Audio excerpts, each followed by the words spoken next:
Keeping it honest. You are fake news. Keeping it real. I want to smoke some pot. And keeping it libertarian. I'm a libertarian for life. These are the Fakertarians. I fucking shit on transgender people for the pronouns they use. Sail on, Nick, and bless your jaded heart. It's time for Fakertarians Podcast, episode number 6, on this Saturday, July 11th, 2020. Featuring special guest, former LP presidential candidate and national treasure, James Ogle. Now, here's your host, John Hudak. Hey guys, and welcome again to the Fakertarians podcast. I'm John Hudak, along with Brian Hagan and Jeremy Kantorowicz. Joining us in a little bit will be James Ogle. He's currently a candidate for the LP vice chair. I know he ran for the presidential nomination, so hopefully he has a lot of fun stuff to say. He was just at the convention, and he's heading back to his hotel room so he can get to a quiet place. But we've had some controversy this week a little bit, I would say. Right, guys? Oh boy, have we. Controversy has certainly been the name of the game over the last week or so. You know, it's so funny when people say they don't care about something and then they talk for, just say 38 minutes about how much they don't care. Well, he's a comedian. It's just a joke.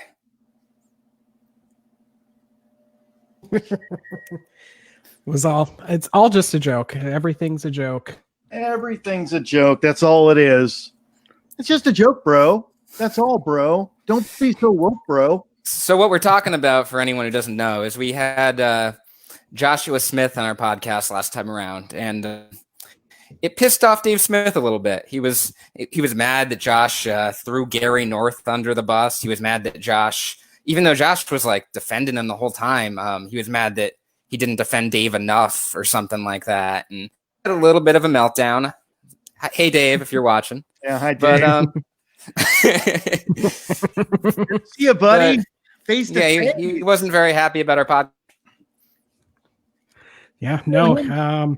He was really, really angry, and it's just absolutely crazy to me just how angry he was. James Ogle is standing by if we want to bring him in, so... Yeah, let's do nice. it. That was quick. Yeah, let's go ahead and let's get over to James here. Can you hear me okay? Yeah, we can hear Hey, you. And we are live Hey. on the interwebs. Good to see you, James Ogle. Hey, great to be here. Thank you for inviting. I really appreciate it. I'm so honored. So, James, how are you enjoying the Libertarian National Convention? Oh, I love it. This is more fun than ever, because you keep going, you learn more and more, and then it makes it a little easier to understand. Nice. Really having a good time, yes. And being able to speak. I was able to speak yesterday for 10 minutes, and that's probably the first time I got to speak in the past 2 years. I've been running for president. Everybody's been blocking me out. So yesterday I spoke to the whole convention, almost 1,000 people. I got really good responses too. Everybody was, after I spoke, a lot more friendly and, called me by name, all that stuff. So it's been really great for me. I love it. Yes. Nice. So I'm curious, what first made you interested in libertarianism? Well, I did run against, first heard about a libertarian in 93. I ran as an environmentalist. There was 23 candidates, one libertarian. But before that, when I did this online proportional representation in 95, we had a lot of libertarians voting for Harry Browne, and he won. So I guess we had 350 people vote using DOS. And I had a ballot, 125 presidential candidates from 25 parties. It ended on August 1st, 1995. Harry Browne, the Libertarian, won. Colin Powell came in number 2. But I wrote all the candidates, including Harry Browne and Colin Powell and Fidel Castro. Everybody was nominating. And when they were voting, they were emailing me. We were doing it in DOS. So I would get an email with their rankings, 350 voters online correctly ranked. And then I would copy each vote onto paper ballots, little tiny pieces. And that's how I did my first vote count. But really, it was in 1989 when I moved to Santa Cruz, the earthquake of 89, 2 months after I got there, it wiped out my whole gallery, lost 100,000. And it was a FEMA, Federal Emergency Management Association. They had a lot of money to demolish everything. you could get a free demo job for business, for the building owners. And my particular building, it was the former courthouse built in 1897. I had done a lot of study on it. It had like 17-inch thick walls and barrel vaulted ceilings. I was in there during the earthquake. But when it got demolished, it caught the attention of libertarians because it was the federal government came in and they demolished my building first, but they demolished a lot of other buildings. It took a little while. I think after my building, the whole town, they stopped and started trying to pull things out first. But they wanted to get mine done fast because it was like built in 1897. They didn't think if they did it fast that they thought people would try to preserve it, and they wanted to, give the owners a fresh start. That's when I was kind of recruited because Federal Emergency Management Association, they kind of did more damage. I didn't get any benefit from them, but the building owner did. And there was about maybe 7 or 8 businesses inside. We all filed lawsuits, but we had to drop it after a few years because demolition by governmental action, because of the state of an emergency, it was not really, you couldn't legally challenge that. So our attorney kind of dropped it. So that's what I got more interested into the Libertarian Party there. Had been, and especially since they're always winning. When you use proportional representation, the first election, Harry Brown won. We didn't know who was going to win, but there were many libertarian. Everybody wins. It just happened that the Libertarian was in the number 1 spot. So every time I conduct these elections, Libertarians are always winning many seats on part of the team. So if you're for all parties, the Libertarian Party in particular, they benefit my system because the liberty to, affiliate, the liberty to self-categorize, there's many liberties that fit in with what I'm doing. So it really, and as well as the non-aggression principle, because voting is like a peaceful decision-making alternative to civil war. If you can use voting, it's a good way to make decisions. Mm-hmm. So people see you post a lot about pure proportional representation. Can you kind of explain a little bit what that is? Yes, and I was giving the algebraic equation. It gives percentages in elections, and it's always perfect. It hasn't been improved since the original innovator of this equation. His name was Edward Hagenbach-Bischoff, around 1900, a Swiss physicist. So he's known as the innovator of, proportional representation, his mathematical equation, and it's never been improved since then. So it's a concept where 1 man, 1 vote, 1 paper ballot per person. Not necessarily, you can use fractions in doing it, but it's better if you just stick to 1 man, 1 vote per paper ballot. There are certain requirements. It's called limited voting. It has to be fewer votes than there are seats. So, for example, with the Electoral College, they all get 2 votes, 1 for president, 1 for vice president. But under limited voting, all the electors, if they only got 1 vote, then for both president and vice president, that's limited voting, where you get fewer votes than there are seats. And that would bring the 3-party system if you did that. But because they use, just like the Libertarian Party, how they use 2 tokens for president and vice president. Mm-hmm. So that brings a 1-party system. The way they do it, round by round, it eliminates the split vote problem. So the 2-party system is caused by the split vote problem. The second party can sometimes win randomly. But if you do it round by round, only the biggest party wins. So you have to do it correctly with the Electoral College. If you do it correctly, where under limited voting, either using X's will bring semi-proportional representation, or if you use numerals, ranked choice voting, that brings pure proportional representation. So the pure proportional representation, PPR, the acronym, it was only came up with about maybe a year or two ago. Mark Hurd, libertarian, I was telling him pure proportional representation. He goes, oh, PPR. I'm like, yeah, that's a much quicker way to say it. So I was on the phone with him when he innovated that acronym. So what that means, pure proportional representation, when you have a stack of paper ballots, every single ballot must be correctly marked with numerals, beginning with the number 1 and consecutive numerals. But sometimes if someone skips a number or puts the same number twice or a character other than a number, that causes a spoiled ballot. You have to separate that. So that keeps the purity of the pure proportional representation. When you really have to make sure you don't, oh, they meant to put a 3, we will write it in for them. No, you don't. If they either put consecutive numerals or the ballot is spoiled. So it's very strict mathematically, and it works really, really good when you use the correct math. Okay, so you told some stories in our discussion group that I thought were kind of interesting that I want to hear more about. Can you tell me a bit about the whole involvement with Google? Yeah, when I was conducting these elections in DOS in 1992 to 1990, Google founded in 97. So that election that I told you about, the first one when we actually held an election online, that ended April 1st, 1995. And I had thousands of followers and harassers. We didn't know what internet bullies were at that time. This is like 1995. Windows 95 is just coming out.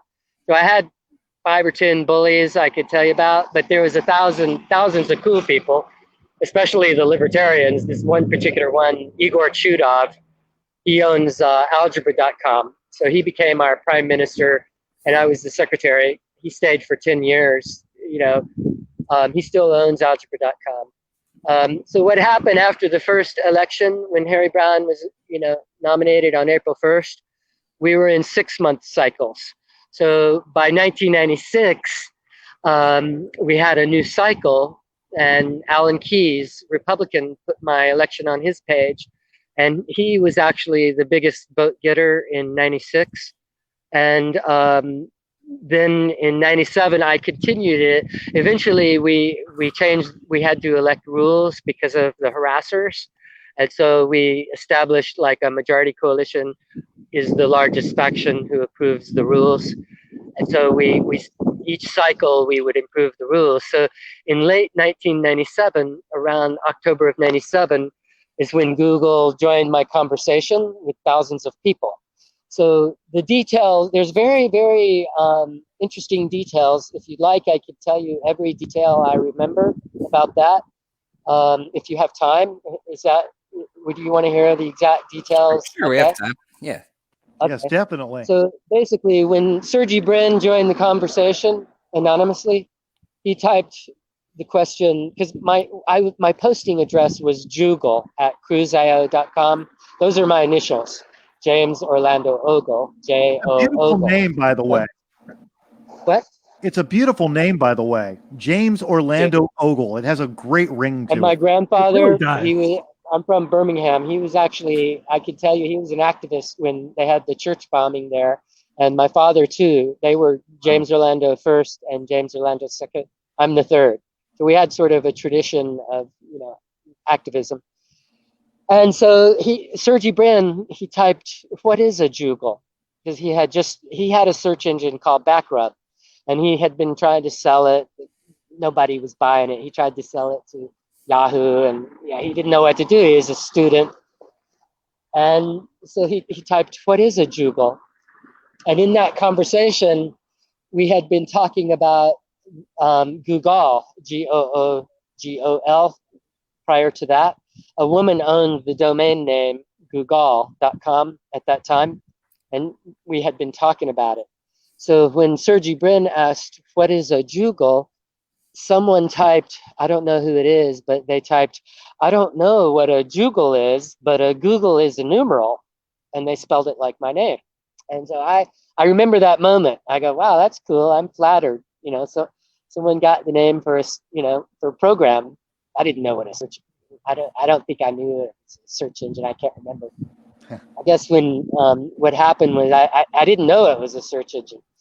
And then a week later, the first guy came back and he goes, I just named my search engine Google.com. Come check that out. Wow. And so my bullies and harassers went to Google.com and they started planning racist stuff about me, and they were trying to like discredit me. And so they go, yeah, search for James Ogle. Look what you're going to get there. And so, it didn't bother me that much. But that's how Google started. Now, when I researched the actual records, oh, shoot, it's raining here. I think I'll just head to some shade.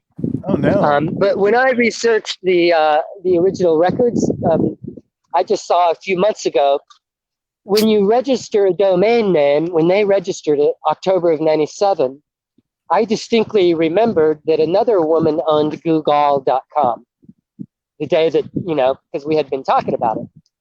But when you check with ICANN, they're the regulatory for internet. This happened before they were existing. Basically, everyone was registering with Network Solutions at that time. That was basically the CIA. So the government wanted to decentralize and privatize right around that time. Big rainstorm coming in.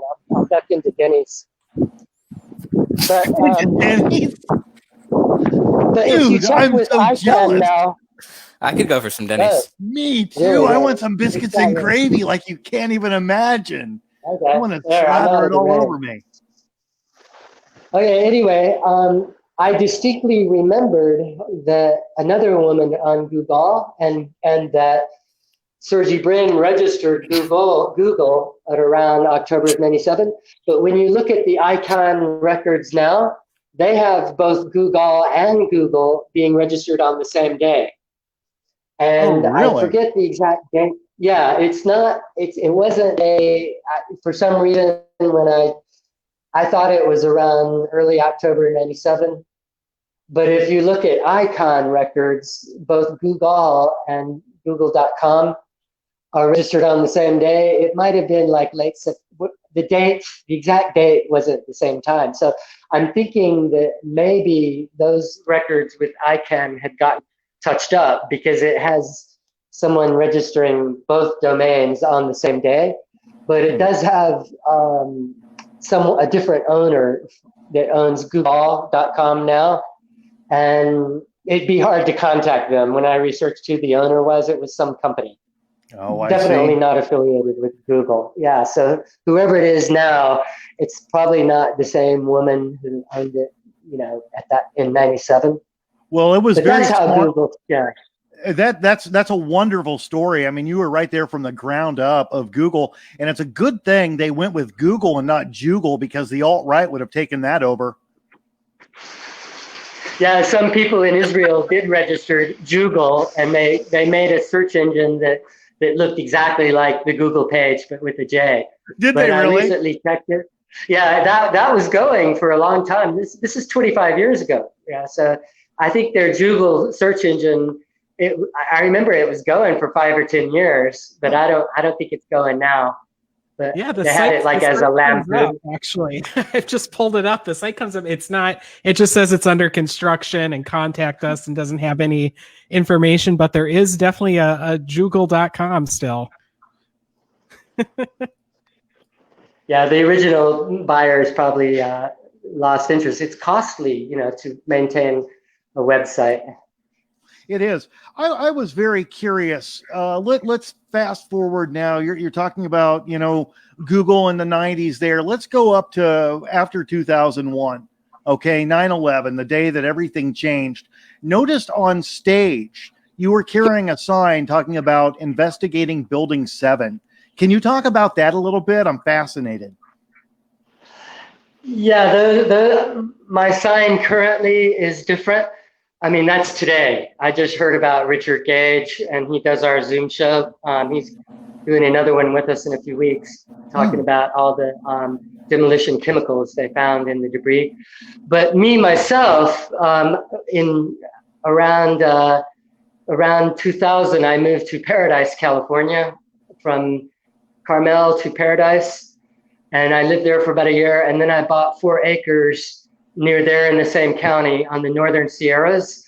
So I was growing in a garden. I was out gardening when 9/11 hit and just listening to my radio. When it actually hit, I was living in the mountains, just trying to grow my own food, growing pot. And I lived there for 10 years. So I was just thinking, wow, everybody's electricity's off, everything's shut down. I'm okay because I'm off the grid. I've got solar power, I got my garden. So 9/11 didn't really affect me personally. And it wasn't for another 2 or 3 years that I started seeing the word Google everywhere, and that it aroused my attention. I'm like, I know that's my name, And then I had to sort of remember the original moment, to verify, I didn't remember it right off when I saw the name Google. I didn't remember that moment when he asked, what is a jugal? So that's where I was on 9/11. I see. I was in a garden, and I stayed there till 2009. And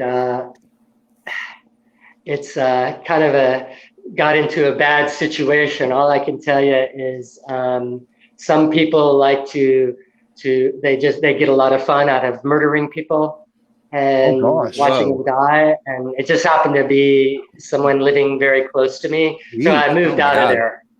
Yeah, someone got killed. So I moved out of there. I played the hero because you're out in the middle of nowhere. The cops aren't going to come there quick. Right. No, you definitely want to scoot from that location. I would get out of there. It took about an hour to drive from the biggest town, Oroville, to where I lived. So anybody can do anything and just disappear in the woods. So now I'm a city boy. I moved back to Pacific Grove, California, and I'm sketching down at Fisherman's Wharf. So every day I'm down there, but now that everyone are wearing masks, I can't work. So I had to get on an unemployment. And they fixed it with the pandemic now, that it's anyone with my income, under $1,000 a month. I never paid unemployment, but I qualified. So now I'm getting unemployment through the pandemic. So everything's fine with me now financially. That's for sure. I'm glad to hear that. I'm taking time off now. I'm not working right now. Thank God for those Daddy Donald Trump bucks. Yeah, when I go back to Pacific Grove, I'll be doing sketching. I do live portrait sketches, like caricatures, and I do landscapes. I do sculpture. Nice. Yeah, I'm an artist. Yeah, I did not know that about you. That's fun. I can barely draw a stick figure. So. Yeah, me either. I still draw like the old car. It's just, like a line, and then there's circles underneath it. That's about as good as I can do. So, James, I'm interested, though.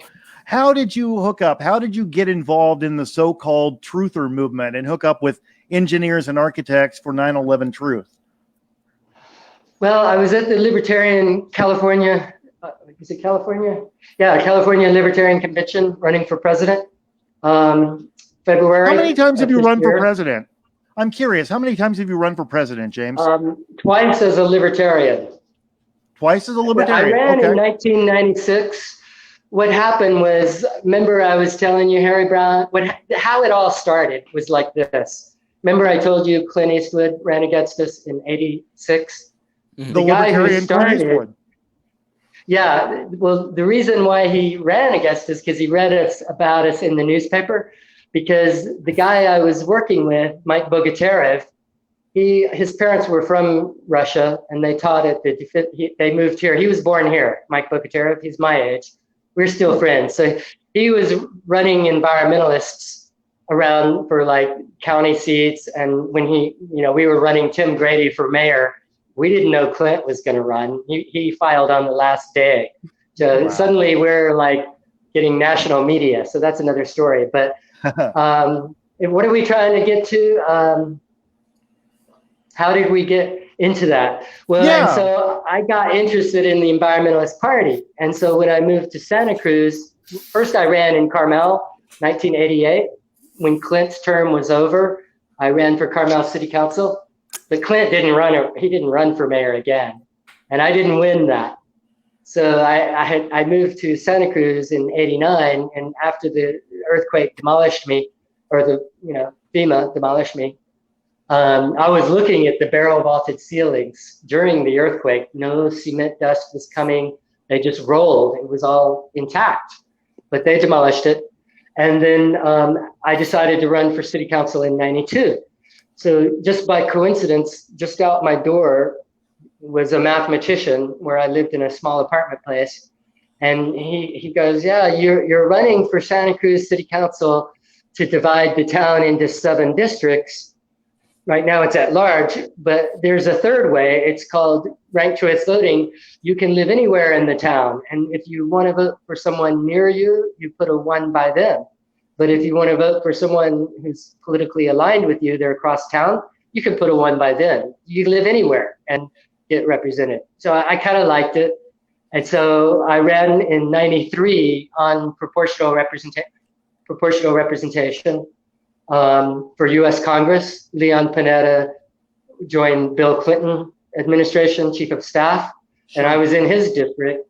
So I decided to run in the special election, as there were 23 candidates. One of them was a libertarian. I was an environmentalist, categorized as independent on the ballot. Then, so that was 1993. So then '94, I switched to the Green Party, because I'm like, I asked the founder, I go, what do you think? We do a maneuver, we switch from environmentalist to green. I can run for governor with 150 signatures. He goes, yeah, do that. So I ran in '94, Green Party governor, but they had already picked none of the above. And so those were the harassers, because they go, no, James Ogle is a fraud. We're not for him for governor, we're for none of the above. So when the election happened, there was 3 live people. We all lost. None of the above got a plurality, about 46%. But I was trying to say, hey, had we used ranked choice voting, a live person could have won. If it single transferred, maybe they would have gotten more than 50%. So then, what I hear you saying, I got one more thing about that. I was just going to say, it sounds like there's always been a lot of drama behind the scenes in the Libertarian Party. Then is that what I'm hearing? No, this is before this is 1994. When I ran for governor of California, it was the year O.J. Simpson, remember? Oh, okay. Yeah, and so I'm trying to campaign. Everybody's watching O.J. Simpson driving down the highway. They didn't want to campaign. You couldn't really compete with that. And then I lost in the primary. So now 95, let's see what happened in 95. Oh yeah, I started the virtual, okay? And this is how I ended up running for president. So the first thing I did when I mentioned Mike Bogachev, well, Igor Chudov and other Russian names, they kind of, it sparked their imagination. So I talked to Mike, I go, look, do you want to run for president? We can do this ranked choice voting online. And he goes, yeah, I'm running for president. Okay. Then this other guy called me with the Green Party, Randy Toller. He goes, yeah, I'm running for president. I want you to be my treasurer. I go, well, I'm already Mike Bogachev. I'll have to find out if one person can be treasurer of 2 campaigns. I'll contact the Federal Elections Commission. And they said, yes, one person can be, they already had that. The ownership corporation, they pass money to both Democrat and Republican candidates. So it is okay if one treasurer works with both green and environmentalist. So we put Randy Toller and Mike Bogachev on my ballot online, and we just go, what the hell? Let's just call for nominations, and we let anybody nominate. So that's when Harry Brown was nominated, 125 candidates. There's the list if you wanted to hear them all. I could, like Patrick Buchanan, Bill Clinton, everybody. Pat Buchanan? He agreed, and I wrote them all, and Pat Buchanan wrote me back and said, really? no, I would not. I think he was busy running for president. He didn't want to come to our rally.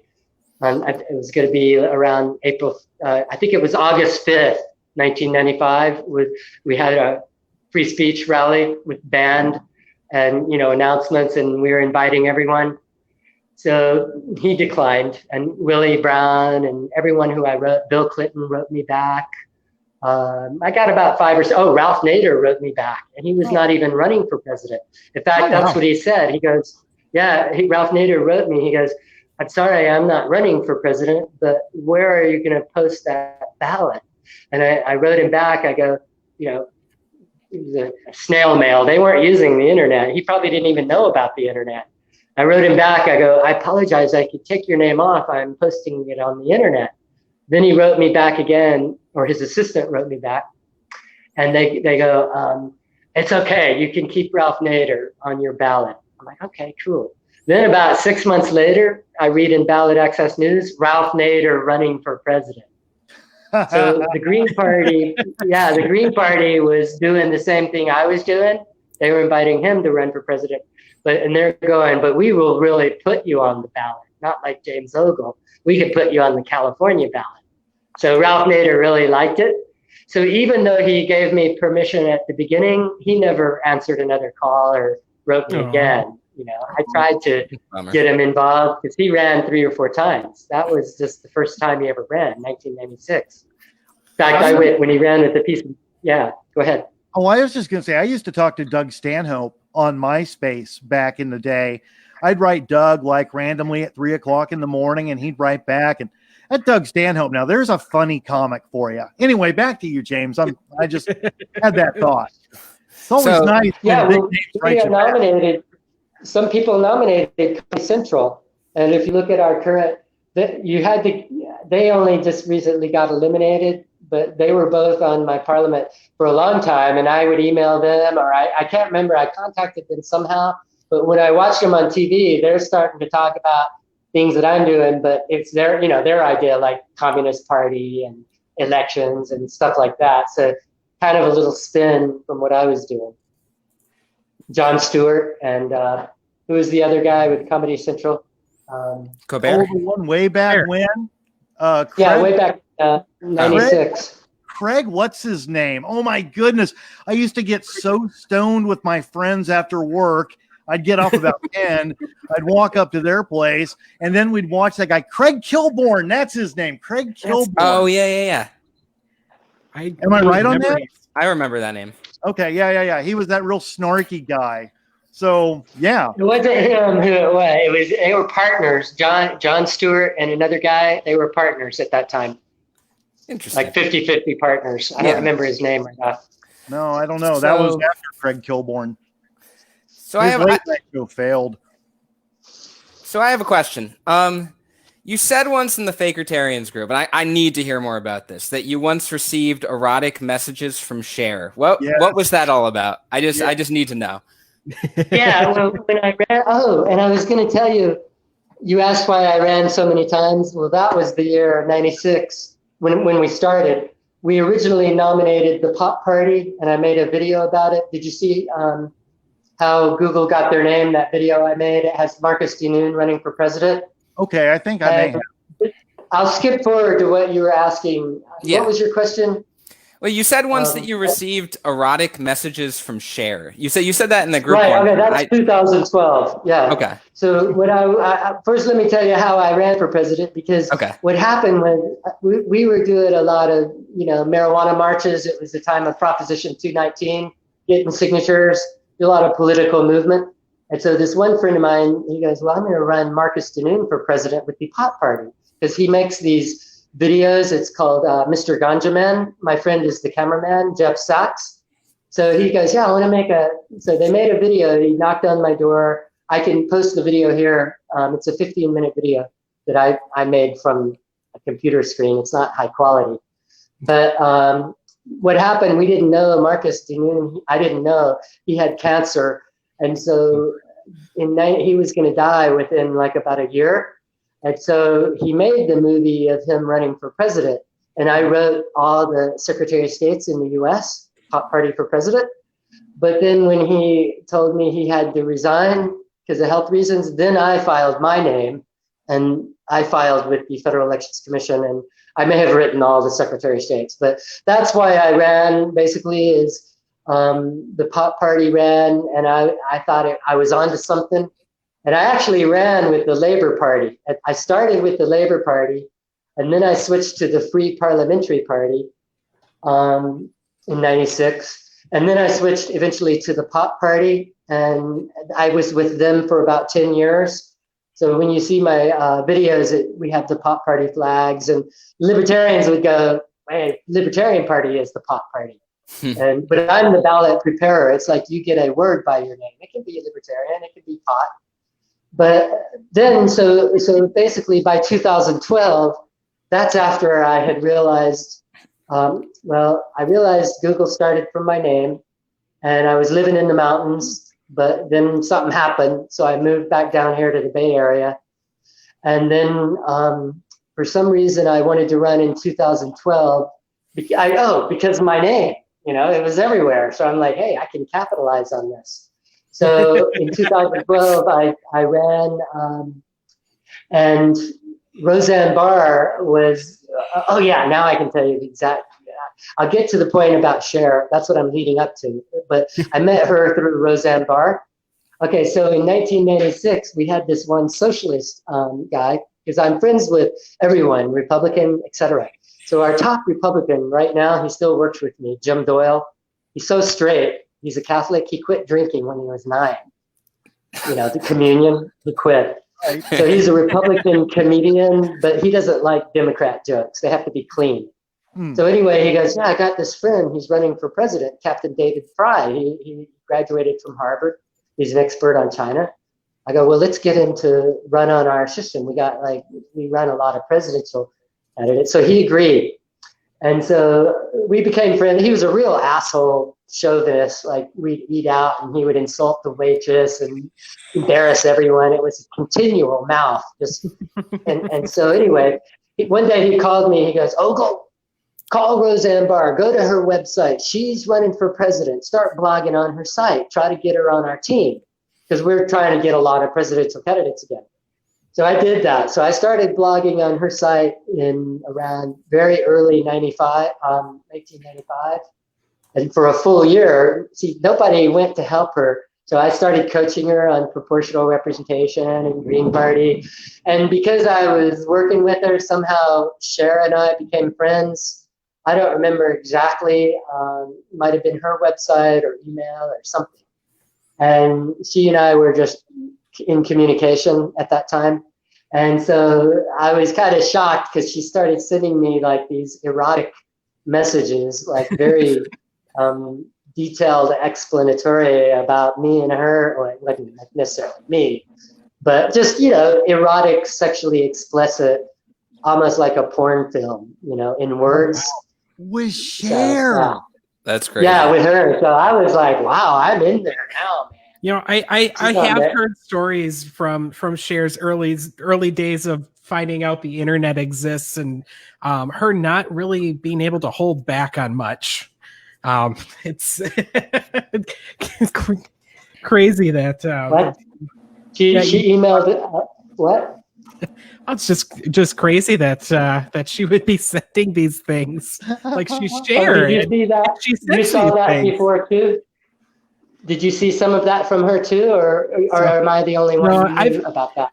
I've kind of seen internet myths and stories about Cher, and kind of when she first discovered the internet for herself, and yeah, she definitely wasn't one to hold back. Yes, yeah. I mean, I probably would if I was Cher. Cher out there sending the goods. Boy, I wish I could have been on that receiving end. Remember her son? What is her son? I forget his name. I can't remember. But he had a former daughter turned son. Oh, Chaz Bono, I think. Oh, yes, correct. Yeah, Chaz Bono. Yeah. So, just wanted to mention his name there. Yeah, good. So, what's the story? Did you have any more involvement with Roseanne Barr or anything beyond what you already said? A little bit. I talked her into starting a company with me, and she agreed. So we are the 4 founders of this company that it's been going 6 years. It's a corporation. We have 50 million shares. We filed with the Securities and Exchange, and I had to study, tax law and securities law for about a year before I did it. but she agreed. And so she still has 10,000 shares of that. But then she told, about 6 months later, she goes, no, take my name off. I don't want to be involved. I don't really want to hear from you anymore. Bye. Oh, so wow. That's to change our company. And instead of 4 founders, 4 founding executives, we changed it to 5. And we elected them. It's like a 5-member executive. Company's been like that ever since. And now we have a CEO. He's a brigadier general of the United Nations representing London. Buck Rogers, Conservative Party. He's the CEO of my company. He's awesome, the most incredible person. If you can friend him on Facebook, every day he writes poetry, incredible, deep, deep meanings. And so I copy him every day, but I've been so busy, I haven't been able to upload them all yet. But on our company's site, if you click CEO, it has about 50 of his poems on there, allpartysystem.com. And so when we have our, we have to have one annual meeting every year for our company.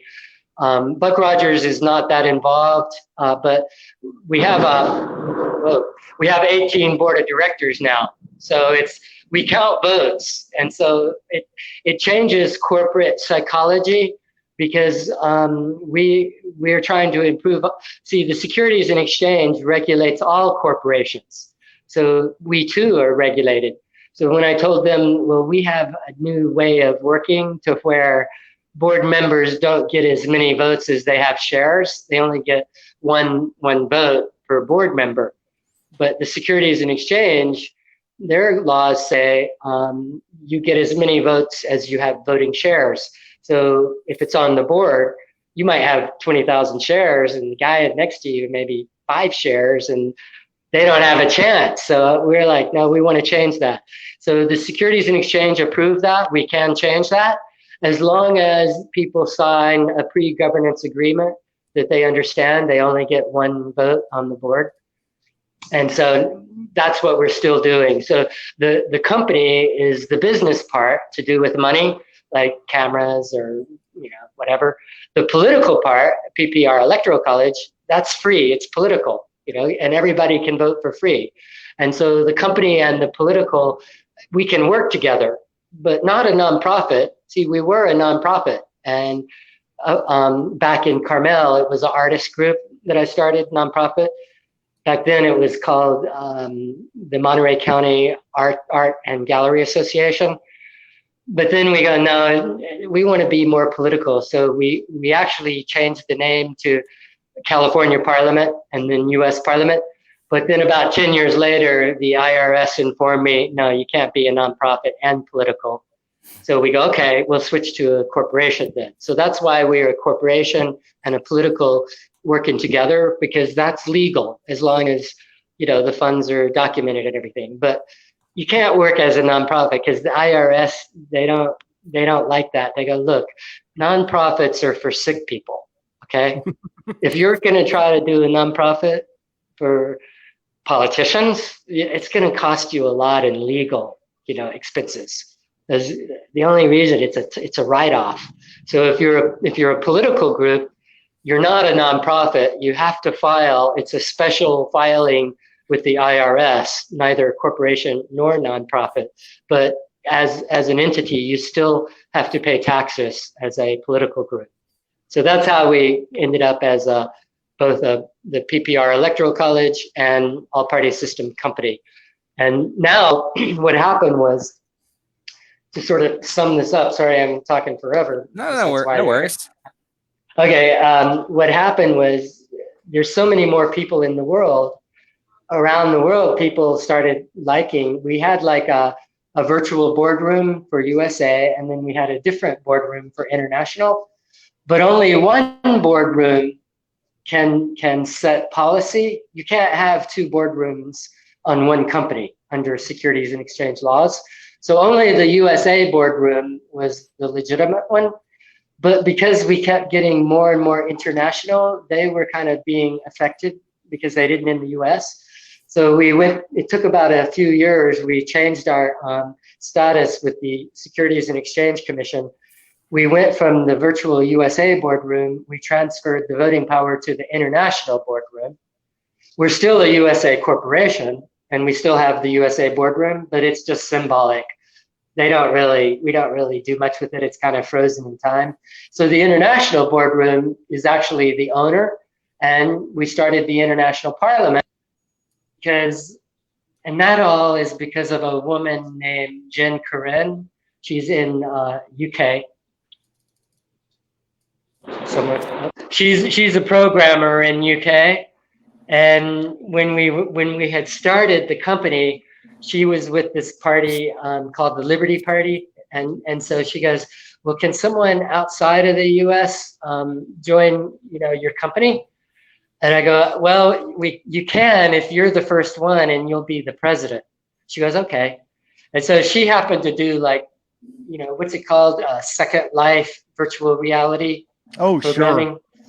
Sure. Anyway, so I thought, hey, this will be great. We can have virtual reality programming, a programmer. And she was a vocalist. And so she was our founder. And then we elected the International Parliament to be around her, because in USA, the political owned the business. But on the international, even though we were going to have a business entity on the international level, we didn't have an international political. So that's when, because of her, we started the International Parliament. We transferred the ownership to them. So if you ever look at that site, internationalparliament.org, it has not 5 executives like USA, but it has 10 executives. And so those are actually the owners of the company. They own 51% of the shares, never to be sold. But as we have votes of confidence, when the new executives come in, they become part owners of the 51% of the shares. And the departing executive, they don't take any shares with them. So the 10 executives of the International Parliament always own 51% of the shares. That's where we are now. And so, but we try to go with the cycles, like on the USA level, we have 4-year cycles, and on the International Parliament, we established 5-year cycles, which ends on 2022. So now we're replicating, see what we do in California, we launched to USA. So what I'm doing this year in USA, I launched to international in 2022. So on international, we're going to establish an international electoral college, just like USA, but it's a lot deeper than what you know, because we use population balanced districts. So if you ever look at my website, usparliament.org, you'll see there's 12 super states, Texas, California, New York, and 9 groupings of states. So to have 12 population balanced regions. And we like the number 12 because it's a monthly cycle. And so you can rotate month to month and be involved with all 12. So we're replicating that on the international level too. So I did population counts of all the countries and came up with, it's a lot of work, believe me. So we have 12 population balanced regions. And then in 2012, I'm going to do the electoral college as 12 population balanced regions. But the international is one region. The 12 provinces are sub-regions. Just like in the US, you have the national USA, but you have the 12 super states. So of the provinces, the 12 in order of populations, we have 2 provinces of China, 2 provinces of India, 2 provinces of Africa, 1 province for North America, 1 province of South America, 1 province for Russia, 1 province for Europe, 1 province for Southeast Asia, and 1 province for Middle East. So there's 12 population balanced provinces on international level. I'll be working on that in 2022. Meanwhile, back to the US, they just do the census this year, every 10 years. Right. So I have to go back and study which shifts in population, because 10 years ago, because of the census, we had to shift 3 of the states in order to keep the 12 regions balanced. And we do this on all levels, also the county level. So to keep, basically you have to have population balancing so that you have the equality, throughout that whole region. So that's kind of what's going on. This year, we launch on the international, and people are already asking, and I'm going, well, you vote on the paper ballot. We're doing paper ballots in USA and international. Nobody votes on paper ballots. So it's just, they'd rather just click. So it keeps voting levels very low. So, but you do have the paper ballots as a stack. So like, for example, for the Electoral College this year, there's only 24 paper ballots, but they average 32 names per paper ballot. So it does elect all 359 electors with 300 backups just from 24 paper ballots. So it works really good for electing large numbers. And then we move that to the international level. That's what I'm doing in 2022. Okay. So that'll be my foreign policy, because it's about, it's about the voting. The movie is about the paper ballots, the fingers that are writing in the numbers or counting the ballots. So when you go to the international level, many countries have parliaments, like Egypt, for example. They have a parliament, but they don't use proportional representation. And consequently, they have big imbalances, like, say, Muslim Brotherhood might have a lot of seats in the Egyptian parliament, but what about Muslim Sisterhood? Nothing. You know what I mean?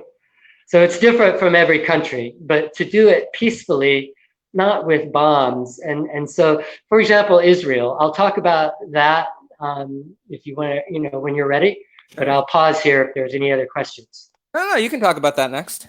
Yeah, let's move on to Israel. Or I can go on about Israel if you want to hear about that. Sure. Now, I don't want to be a rude host, but I am going to step away for a moment and grab some coffee. So talk amongst yourselves while I do that.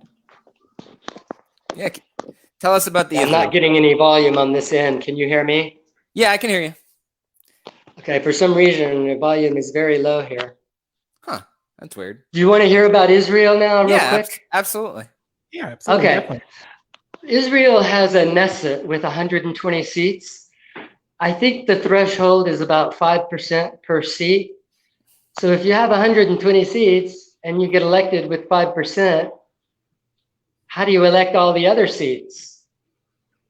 Because 5% of 120 is about 6 times 600. Basically, you can't elect them all if you have a threshold of 5%, because if there's 120 seats and you want to elect them all with the same threshold, the Hagenbach-Bischoff method, Druck quota, is the total number of seats plus 1, that'd be 121. So the threshold should be 1 divided by 121. That would plus 1 vote for the Druck quota. So it should be, if they used proportional representation in Israel, this threshold should be slightly under 1% per seat, say around 84% or 0.84 of 1% under the Druck quota. Now the Hare quota is not 120 plus 1, it's just 1 divided by 120. So it's about 1/20, which is probably 0.882 of 1%. They're almost the same. So to elect all the seats under the Hare quota, you calibrate up if there's still open seats, but under the Druck quota, you calibrate down. But Israel doesn't use that. So we wrote on the International Parliament, let's bring the 12-state solution to Israel. 12 population ballot states, including Gaza and West Bank, might be 2 of the 12, using proportional representation. So should I be president, that would be my position towards Israel and towards all countries. It's like, look, we're about a peaceful way to make changes, okay? We need to see some progress on this, because there's people in your country who might not be represented correctly. If you have a 5% threshold, I think they might use a party list system, which favors party bosses. They use that in Germany too. So some countries use party list or mixed member proportional, and they try to say it's proportional representation. It's not. The only 2 countries that I heard actually use it are Republic of Ireland and Malta, but I have not confirmed that myself by studying their, because a lot of countries use ranked choice voting, but from what I understand, only Republic of Ireland and Malta actually use what I use, pure proportional representation. So I was curious about something. Did you have any thoughts on the chair race from today? I was kind of hoping a female candidate would run, and we had 5 males because I'm sure you heard my campaign. It's like around 18% of the Libertarian Electoral College were female. Under the Droop quota, they'd need at least 33.33 plus 1 vote to nominate either president or vice president. So my campaign was about building more female, put a female before you, team psychology, take turns. It's not about you, someone else.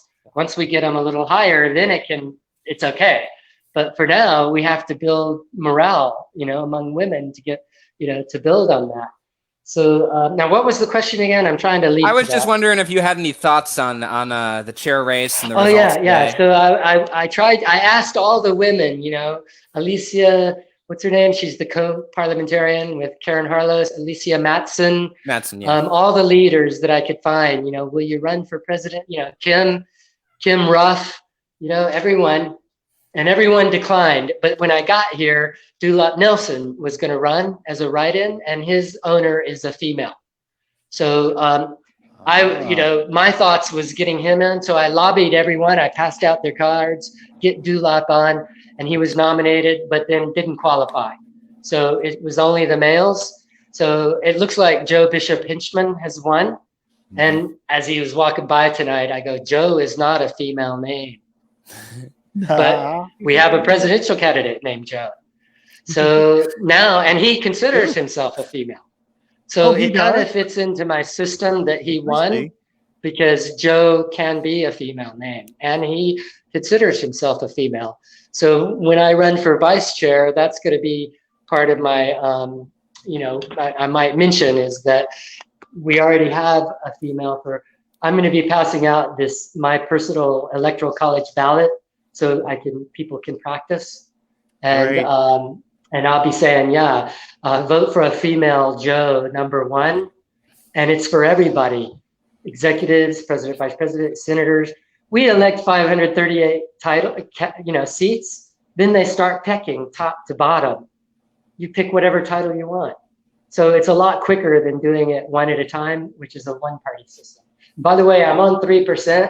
I'm going to plug in my, I have a battery here. I got to plug it in real quick. So you guys talk while I do that. Yeah, take your time. Yeah, no, that's absolutely perfect.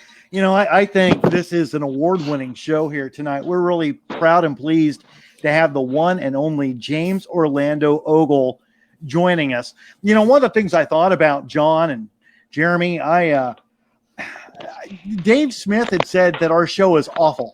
And he kind of gave that like bad James Bond bad guy laugh, that sort of thing as he said it. Well, I don't think we're awful. I think we're homespun. Just butter my ass and call me Garrison Keeler, okay? So James, are you back?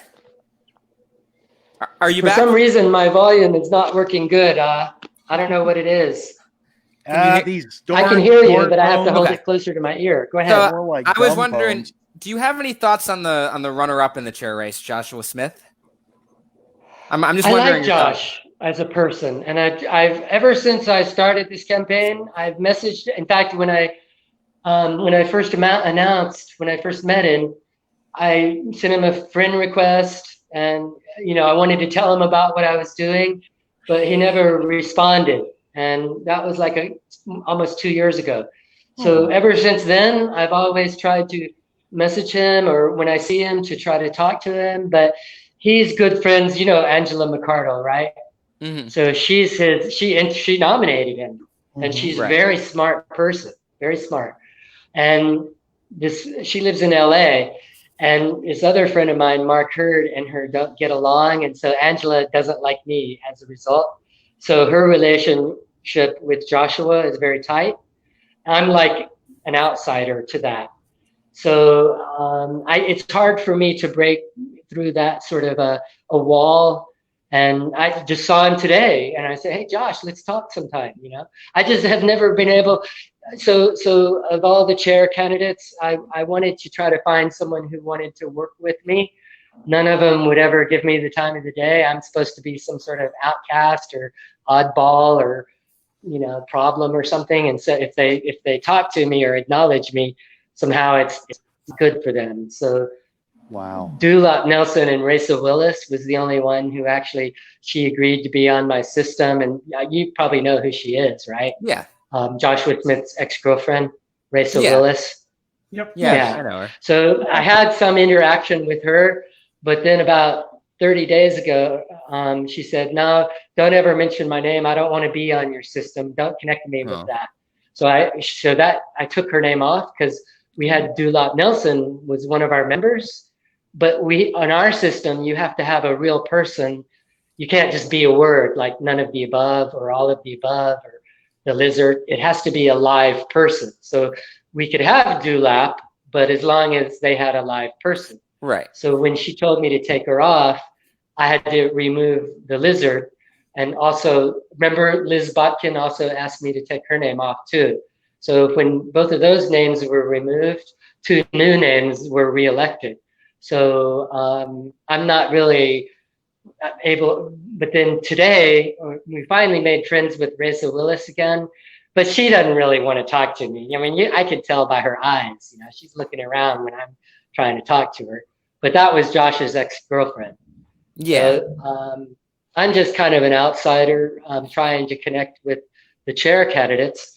And I did connect with Reza to a small extent, but had she spoken for Dulap today, she could have had him on the ballot, but she didn't. So they didn't allow Dulap. So he didn't even make it. She put out a lot of paraphernalia for his campaign, but hopefully maybe she'll run for another seat coming up, in the next day or two. I don't know. I saw you had Cop Saminger on there. Yes, he's on there. Is he present now on this call? No, he's not on the call, but he's in the Fakertarians discussion group. So we know him. Okay, yeah, because he's one of our members. He could actually vote for the PPR Electoral College. We have a 5 executive team: chair, vice chair, and deputy vice chair, secretary, and vice secretary. It's like a 5-member vote of confidence. So the 538 members, anytime they vote, they can rotate executives in and out. The problem is that the current chair, Svetlana Boganslaya, out of Chicago, I don't know if you know anything about her. I know who she is. What it was is she agreed to be a chair when we had the 3-chair system. But then Mimi Robson, about maybe 2 or 3 months ago, she said, "I don't like the 3-chair system." So we go, okay. The way we were doing it was you have 2 elections. One election is for a 3-member district, 3 chairs. One election is for a 2-member district, 2 secretaries, for a total of 5. So Mimi said, "No, I don't like the 3-chair system." I go, okay, we'll do it as 5 executives at large, all 5 simultaneously. Anyone who gets 1/6 of the total votes plus 1 vote, which is 16.66 plus 1, is elected chair. But meanwhile, we're stuck with when we changed the rules, I just kept them in order, and that kept Svetlana as the top chair, and then me as deputy chair with Serene Ardelianu as deputy vice chair, and then. But it's a 5-member team. In other words, we elect all 5 simultaneously. Now Svetlana, I go, "Hey, look, we can rotate you in. We can elect we're going to try to elect Dulap chair." And she messaged me. She goes, "No, if you take me out as chair, I quit. Just take my name off." I go, okay, we'll keep you as chair, because when other people called me, like Erin Adams. She asked me about this. She asked me about it, and I mentioned Svetlana's name, and she goes, she's no good. She has a bad reputation." I go, "Look, she's all I got. She's the only one who agreed to be chair. We don't have anyone else yet." And she goes, okay, I understand if that's all you got. So Svetlana is the chair, but I messaged her privately. I go, "Look, we love having you chair because she's very smart. She's like very much smarter than me. Computer literate, typist, deep intellectual thinker. She speaks Russian. She moved here, and Serene Ardeliano also had a Russian mother. So I was trying to make that connection. Maybe they'll work together. They never did. But so with regards to Sam Coppinger, he's a member. He could actually vote himself for chair and win because nobody voted for chair yet. It's just the ones who were there when we approved the rules and set Svetlana. But I did message her privately and I go, look, we want to keep you. So if anyone starts voting, I'll try to get other members to vote for you too. I'll vote for you and others will vote for you. So there is a way where you can see the votes of confidence on the PPR college. I think she has maybe 5 or 6 votes to be chair total. So Sam would need 6 or 7 votes to elect his name or to elect someone. So he's still a member. He can vote on, there's 3 things everybody who's on there can vote on, including him.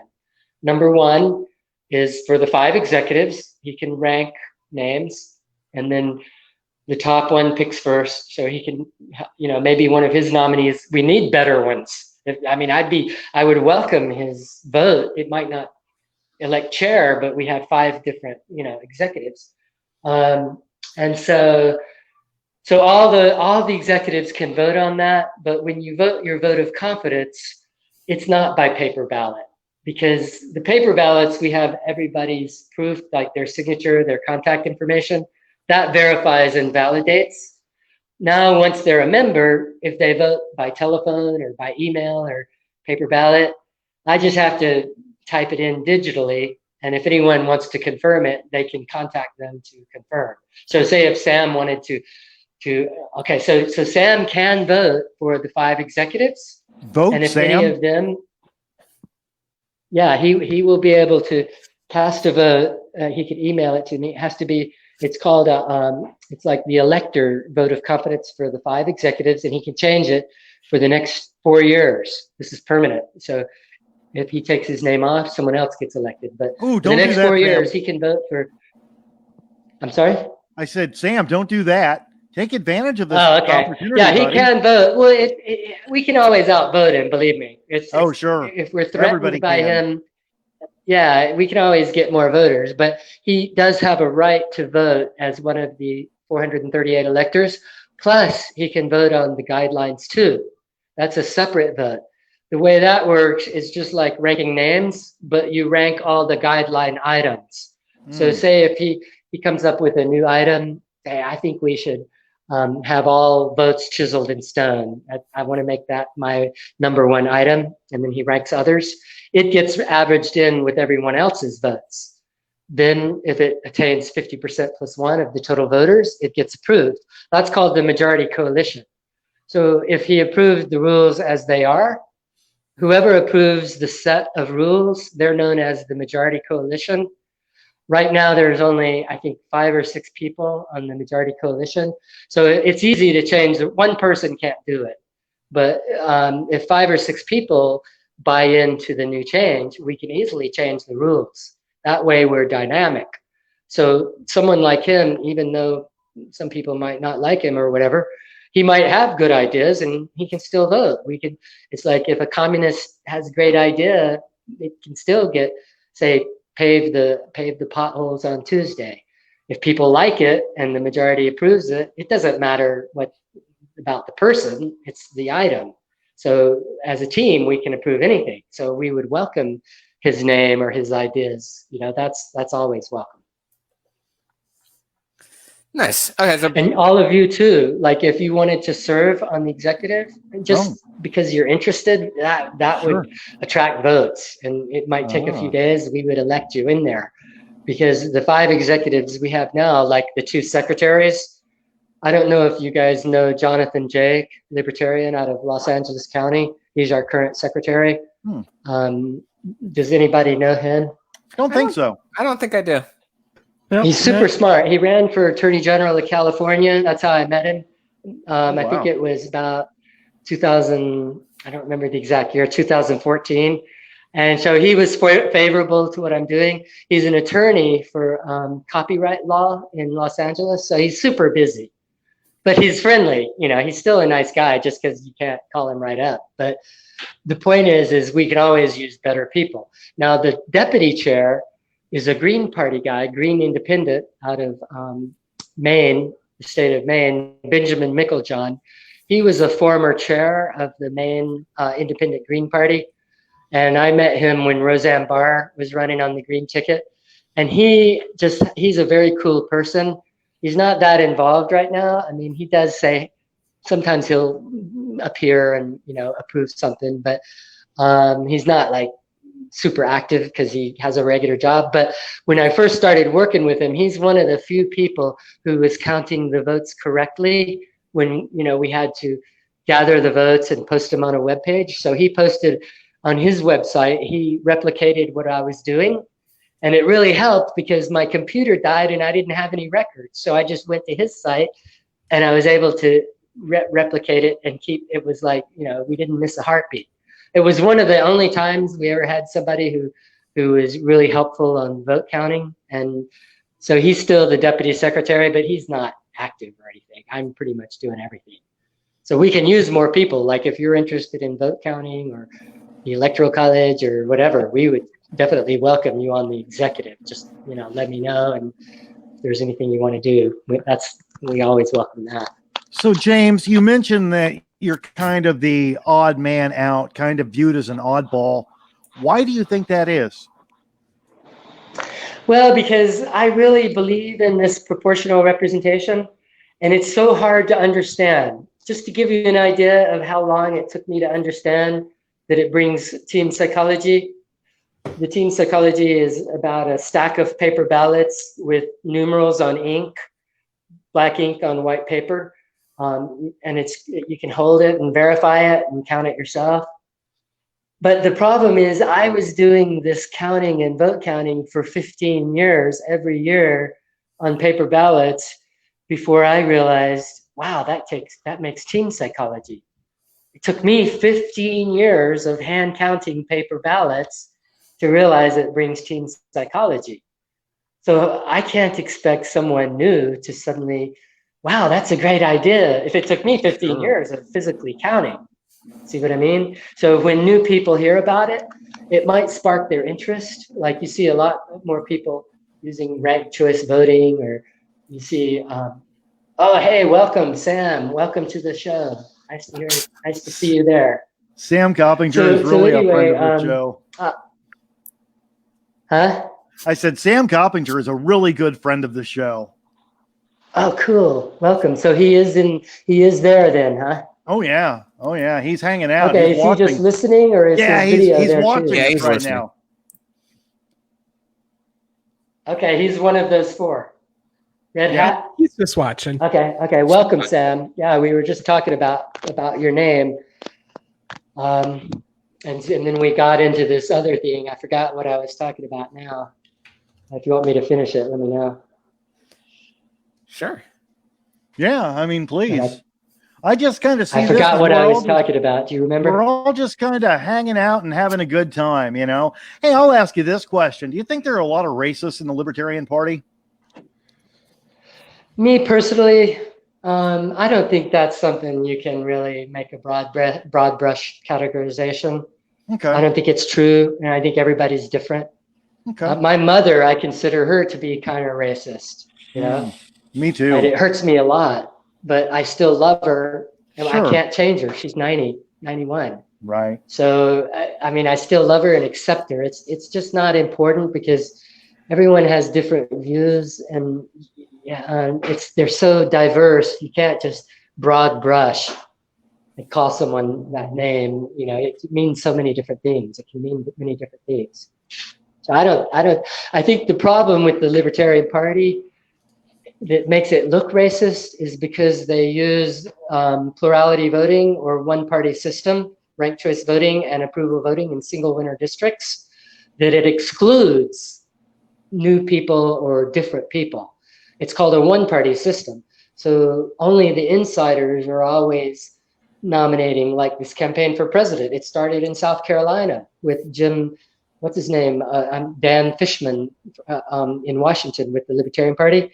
Joe Jorgensen, Spike Lee are both in South Carolina. That's where the debate started. They expected me to fly there, debate then. But when they come to California, I didn't even get to speak. And it was my only introduction I could get.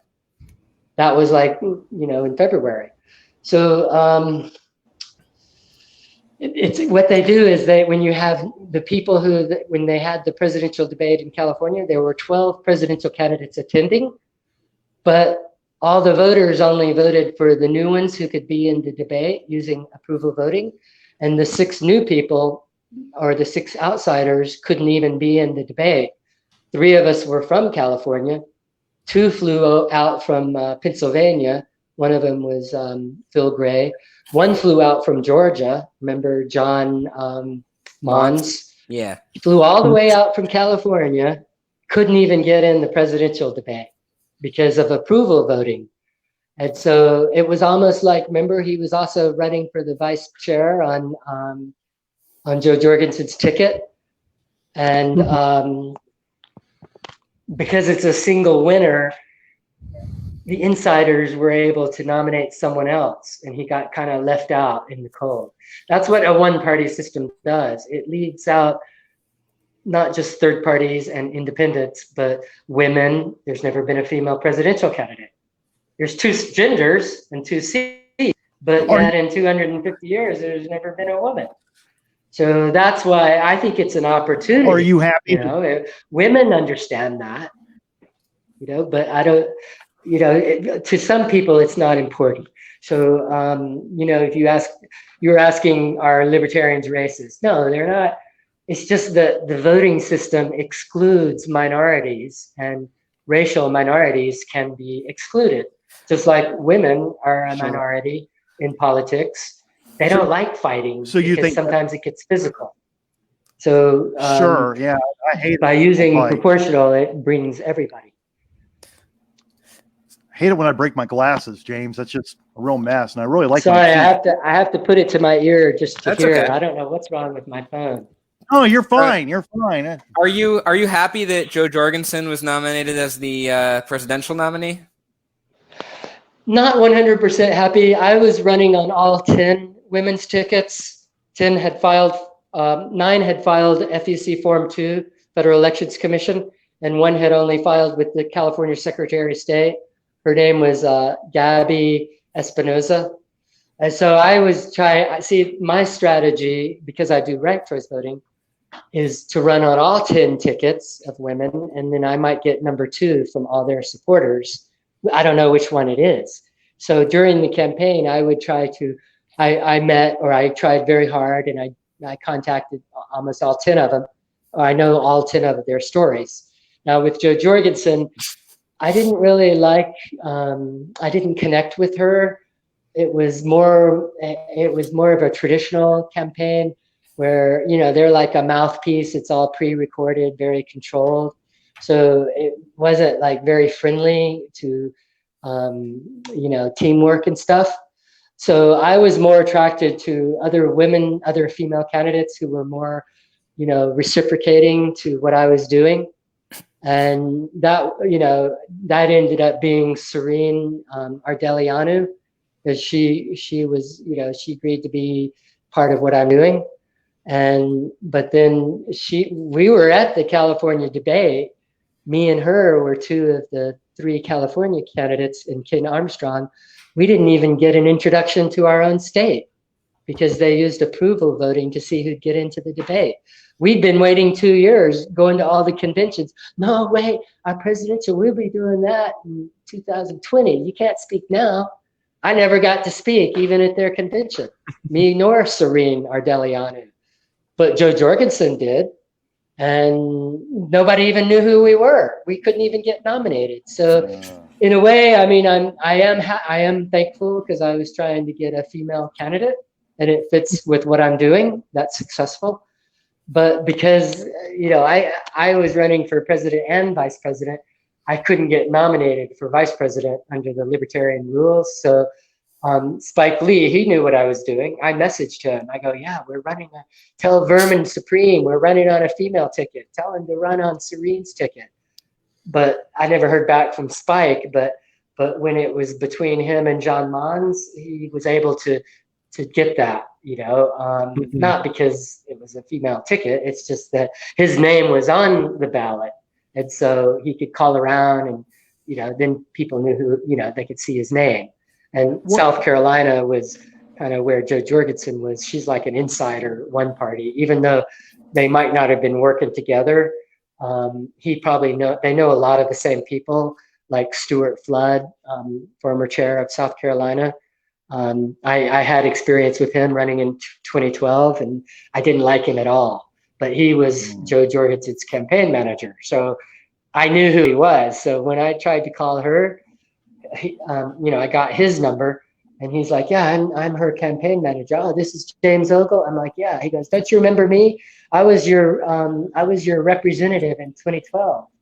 I'm like, "No, I didn't know that because you deleted me from the Facebook pages." I mean, everybody. Wow. We had a guy in South Carolina, Ralph Beach, running for president. Sure. They wouldn't even let him come to the meetings or be on the Facebook pages or anything. And Ralph Beach was very cool. He loved team psychology and he was very good at talking. That he kind of a country boy living in a trailer park, Oh, sure. But he understood what we were doing, He was in South Carolina. So I had a bad experience with Jo Jorgensen's campaign manager. And so I never could really connect with them. And sure.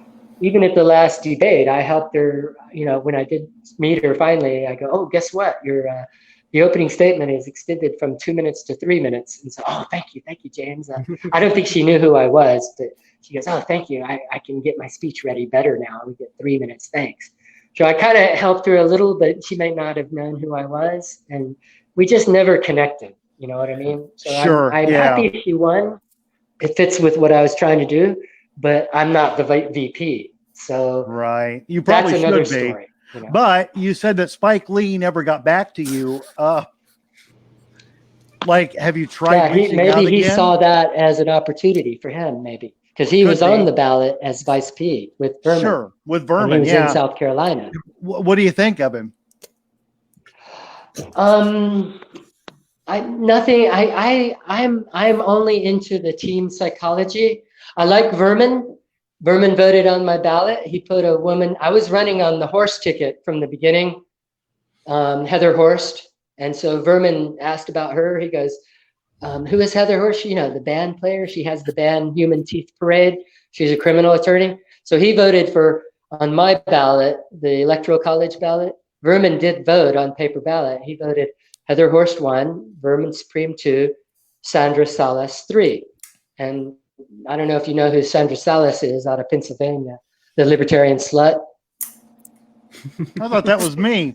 She was cool. And so she's one of our top members. She's not really running for president, but for some reason, some people thought she was. Vermin voted for them. But so I have good relationship with Vermin, but Spike Lee, not too much. I just don't know him that much. So I don't really have, I have a good positive opinion for Vermin, but to me, my system is you earn votes by demonstrating teamwork, so I have to see some sort of, back and forth teamwork, some sort of communication or something, some sort of a sign to kind of get interested for me. Some people don't like teamwork. You can vote whatever interests you are. Some people, like when we first started, it was Harry Brown and Colin Powell. They didn't know each other. One was a libertarian, one was an independent. That was our first ticket on April 1st, 1995. So they didn't know each other. But I thought maybe somehow it could, now looking back, it was perfect because it took me 25 years to figure out a one-party slate brings a two-party system. So 2 libertarians on the same ticket, Jo Jorgensen and Spike Lee, libertarian. That brings a 2-party system. To bring a 3-party system, you have to have 2 different parties on the same ticket. So that's why I was running as the Libertarian 1 as a message. I'm a registered libertarian, but I'm proclaiming to be with the one, you know. Sure. No, that makes sense. So are you excited for tomorrow? Do you have any big plans tonight? You going to go get wasted, do some coke, anything like that? No, I'm kind of old now, 62. So I kind of quit everything, and I do drink a super small little glass bottle of wine sometimes. You know, the really small ones. I'll probably get one of those tonight. Maybe. So no shots and of then just vodka veg in my hotel room. No shots of vodka and lines of coke for you tonight. No, but my best friend from when I was 16 lives about an hour from here. I hadn't seen him since then, so we'll be burning over at his house Monday. Nice. I'm out of pot. I've only got a couple of bowls left. Oh, that's about all I do. That's a bummer. That is a bummer, and that ruins it. But it's legal here in Florida, so I could buy it anywhere if I want to. Oh, that's good. Yeah, I'm in Kansas. Yeah. We're about as authoritarian as you can get. I'll tell you the. Where are you again? Kansas? I'm in Kansas. I'm in Florida too, but I'm in South Florida. Yeah, John. Right. I'm in Minnesota. Old Minnesota Jeremy. That's what we. I've been to both of those states. They're beautiful states. They It really is beautiful are. here, unless it's negative 20 degrees out. Not fun then. Winters are not fun. Do a little. Yeah, I was up in Minnesota hitchhiking around Duluth around December with no gloves, and oh geez, I think I may not have had. I may have boots on, but it's very cold, and you just do ice fishing up there. Duluth is beautiful. A beautiful, beautiful area. Yeah, I went inland from there to the Mississippi. My friend lived right up there where the Mississippi started. That's where I went ice fishing. Yep. I forget the name of the town. Do you know what town would be? Itasca. Itasca is where the Mississippi starts. Okay, it might have been a smaller town. If you drive due west from Duluth and hit the Mississippi, it was around in there. Okay. I forgot the name of the town a long time ago. Yeah, it escapes me. Might have been Itasca, but I can't. It doesn't ring a bell. This is so typical. I bring up Kansas, and nobody cares about any place in this state. I don't even care. Well, what about Kansas? Well, I am City? working. I'm working really strongly with a group in Kansas. If you want to hear about it, they're called Our First Right. Have you heard of them? No, I have. Our First Right. No, Our First Right. Tell us more. Okay, yeah, they're based out of Kansas. What it is George Washington wrote the First Amendment. It was called Article the First. And it got approved by 11 of the 13 colonies and by Congress. But because at that time, you had 2 states didn't approve. It was like some sort of a small, error, clerical error or something. And so the First Amendment, the Free Speech Amendment, is now the First Amendment. But meanwhile, Article the First has been approved by 11 of the 50 states and approved by Congress. So all you have to do is get it ratified by another, I think, 27 states. So this group, they're called OurFirstRight.org out of Kansas. I'm pretty sure it's .org. And OurFirstRight. So they're just, they do a call-in show every Monday night about 6 p.m. Pacific Western Time. And you can call in and talk to them. If you go to their website, you see about a 2 or 3 minute video. If you search in the video section of George Washington talking about, Article the First and what it does. And what it does is it started congressional districts at 30,000 voters maximum during, when the country first started. And as the states grew, it went to 40,000 voters per congressional district. And then the final phase would be 50,000 voters per congressional district. But what happened around 1917, Congress put an end to it so that there was no more growth in the size of Congress. Maybe the building couldn't hold them or something. And so since then, now we have congressional districts with maybe around 300 or 400 or 500,000, voters, one person to represent, 3 or 4,000. So Article the First is about getting one person in every state to bring it up before the state assembly to ratify it from their state. So, and then once that happens, it's nobody can control it. You have to implement 5,000 or 6,000 member Congress. And so a lot of people who are working with them are saying, well, through the internet, we can do it virtually, you know, and there's a lot of different groups. Now, there is a problem with Article the First, is that a lot of the people who are promoting it, they just want to, instead of 425 congressional districts, or however many, 420, I think it is, they want to divide every single winter district into, say, 8 or 10 smaller districts. So you still have single winter election districts for each congressional district, but just a smaller scale. So what I'm trying to tell them is, look, there's a problem with that because it's still a two-party system, just on a smaller scale. It doesn't matter how big or large you are. If you use single winter districts with plurality voting, you're going to get a two-party system, even if it's like, you know, on your own county or city or something.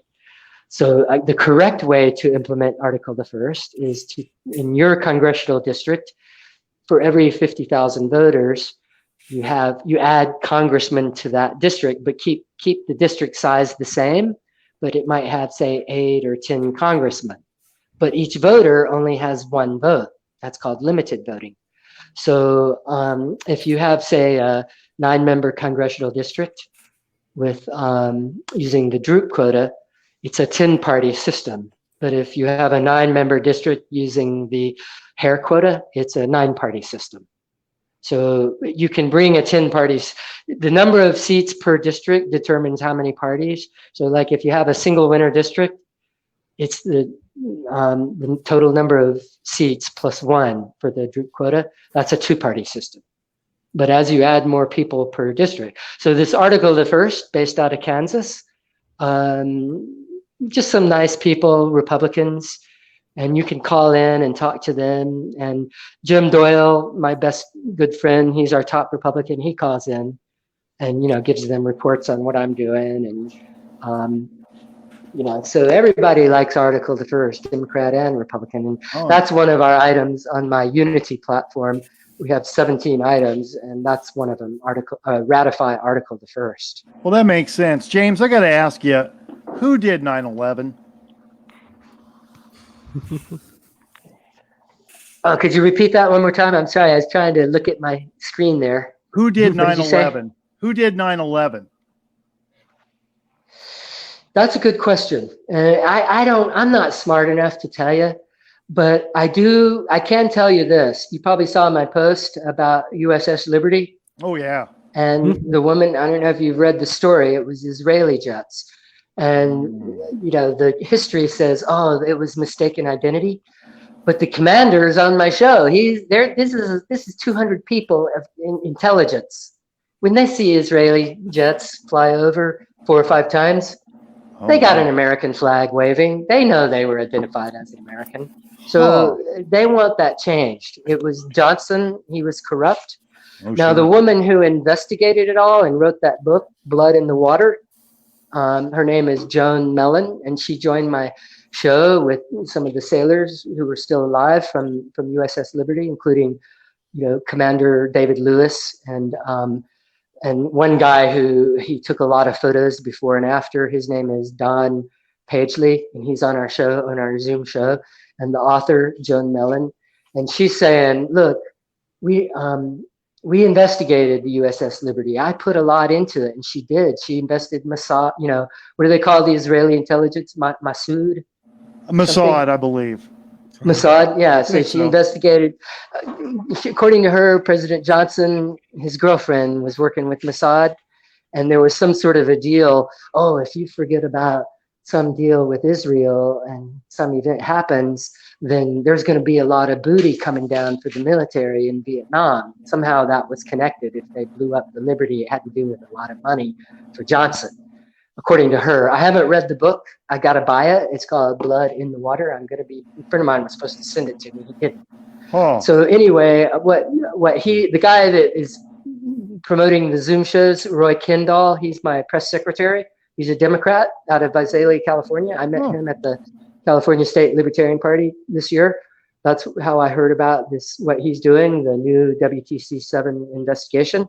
he and I became friends because California Libertarian Party kicked him in the balls. He basically paid for the booth, he put up the resolution and they shot it down, and so he felt he hates them now. So he switched back to Democrat. So I'm trying to smooth things out, and that's how I got involved. And so Richard Gage with Architects and Engineers, he calls into our Zoom show. Now I have that little 3-minute promo. It has me on there. And Richard Gage is saying, look, if you look, I'm sure you've seen his videos that a building being demolished, controlled demolition, video of that right next to World Trade Center, they look identical. You even have the little puffs of smoke going all the way around the building and other explosions like in the basement to knock out the the water mains and stuff. Sure. And then now he's coming out with all the information about the demolition chemicals that were throughout. Like nanothermite.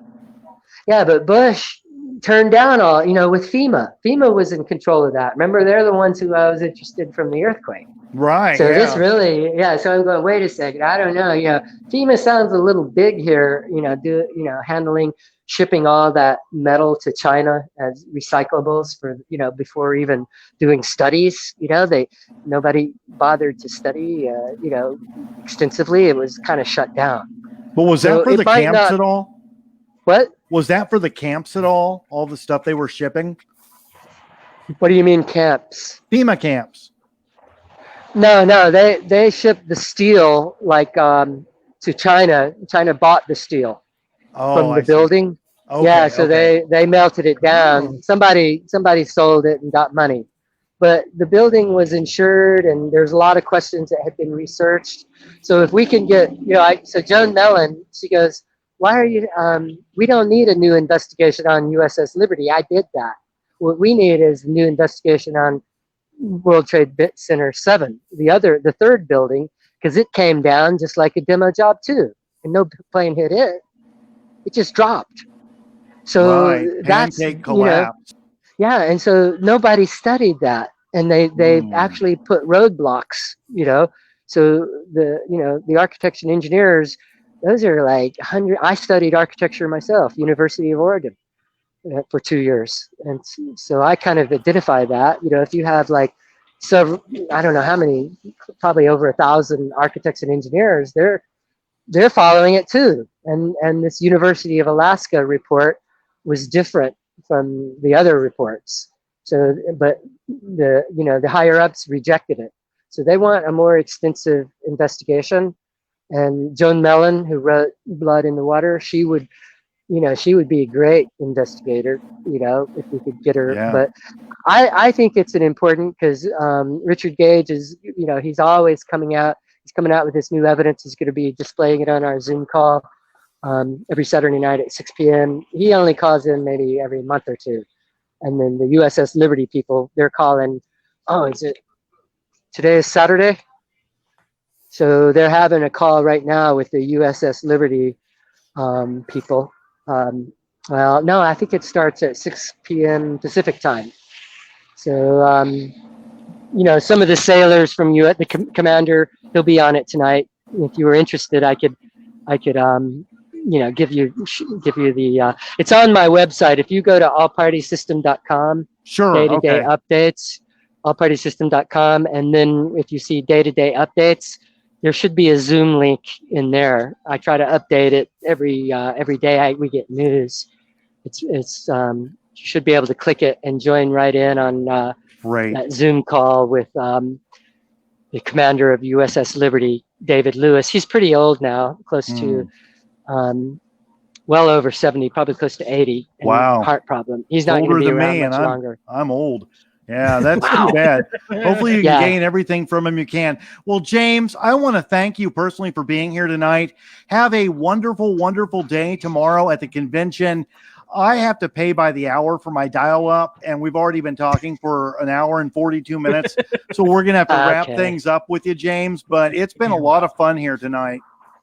Thank you. I'm glad you enjoyed it. I enjoyed it too. Thank you so much. I appreciate it. Nice talking to you. And thank you, Sam and everyone. John. Yes. Okay.